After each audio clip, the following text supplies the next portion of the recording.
Bonjour à tous, vous avez pu lire dans le numéro 889 du mois de juin de la pêche et les poissons le test du leurre Evoque 4.0 de la marque japonaise Depth. Voici le bonus vidéo. Il s'agit d'un gros crankbait silencieux à bavette qui plonge à environ 3 mètres. Si les crankbaits font rarement partie de l'arsenal des pêcheurs au big bait ou des adeptes du silure, c'est tout simplement faute de modèle assez gros et lourd pour être employé avec une canne XH ou XXH. Les mensurations de l'Evoque 4.0 font exception à la règle avec ses 10 cm pour 56 grammes. Il a été conçu pour la pêche des basses records qui hantent certaines eaux japonaises. On ne va pas se plaindre de ce gigantisme tout relatif, puisque si c'est effectivement très gros pour un leurre à basse, c'est en revanche parfait pour les beaux brochets, le silure et tous les carnassiers susceptibles de s'intéresser à une grosse proie.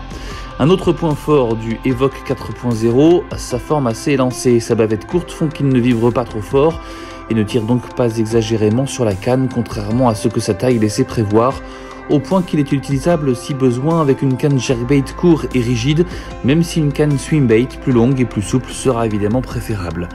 Dans tous les cas, ça reste une grosse bouchée et un leurre dense qui se lance très bien avec du matériel lourd, parfait pour varier le menu lors d'une pêche au big bait.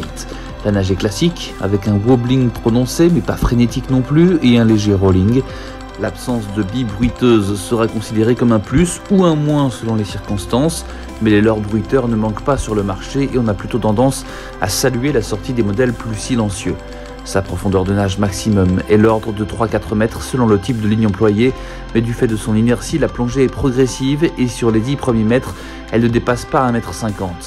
Cette particularité est intéressante pour prospecter en lançant depuis le large, les plages, les milieux de baie ou les pentes. Voilà pour le test, on se retrouve le mois prochain pour une nouvelle vidéo.